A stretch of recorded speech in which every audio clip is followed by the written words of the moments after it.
Hello and welcome back to another video on SW Fight Hub. We're going to be discussing the FaceTime and meeting between Anthony Joshua, Turki Alalshikh and Tyson Fury happened yesterday after the announcement for Daniel Dubois versus Anthony Joshua for the IBF Heavyweight Championship.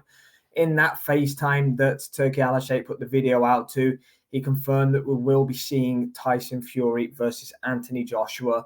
And the quote unquote for him was in the second quarter of 2025. Now, as boxing fans, that wouldn't really give us much optimism normally, because how many times over the years have we heard, this fight's going to happen then and this fight's going to happen this?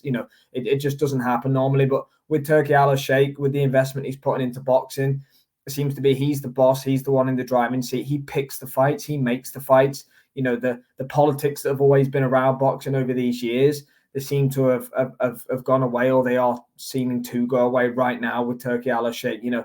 At the press conference yesterday, it came out and said he made every single fight. He put the fights on. It's not the promoters. The fighters are getting paid a hell of a lot of money for these fights, and they're willing to get in there and take the opportunity. In my opinion, we wouldn't have seen Tyson Fury, Alexander Usyk. We wouldn't have had an undisputed heavyweight champion if it wasn't for Turki Alalshikh, and ultimately it's the money that he's putting up for these fights. So in that meeting on the FaceTime, Joshua was talking to Fury, which is very good for us boxing fans because they haven't had too much interaction over the years, AJ and Fury. They'll go back and forth the odd time, but not really. They bumped into each other that one time in Marbella, famously, I think it was. But again, not too much interaction. So hopefully we are going to see the fight. If Turkey's looking to make it in the second quarter of 2025, then I'm assuming that both guys are gonna accept and take that. I'm sure the dream for Eddie Hearn, Frank Warren, Tyson Fury, Anthony Joshua, and Turkey is that Anthony Joshua beats Daniel Dubois for the IBF, and Tyson Fury beats Alexander Usyk in the rematch for the WBA, WBO, and WBC heavyweight championships. And then we get Tyson Fury versus Alexander Usyk in the second quarter of 2025. For the undisputed heavyweight championship of the world. I'm sure Daniel Dubois and I'm very sure Alexander Usyk will have something to say about that.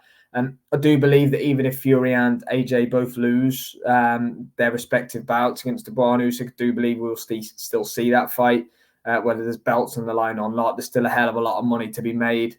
It'll probably happen in Saudi Arabia. Let's be honest, I couldn't see them doing it on the Riyadh season Wembley card or anything like that.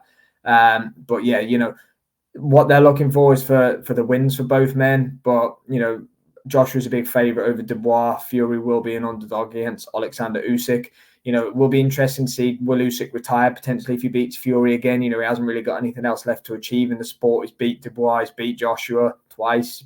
He would have beat Fury twice if he beats him again in December. So it's going to be interesting if Usyk does want to fight on what would happen from there on out. But yes, Turki Alalshikh confirms that he has plans for Anthony Joshua to fight Tyson Fury in the second quarter of 2025. It remains to be seen if there's going to be heavyweight belts on the line, but ultimately this fight is not one that needs heavyweight championship. So let's see how Joshua Dubois and Usyk versus Fury, the rematch, play out. And then hopefully we can look forward to an all-British heavyweight showdown that, in fairness, is very long overdue for us fans to see. Hopefully we do see Anthony Joshua and Tyson Fury get it on in 2025. Thanks for watching.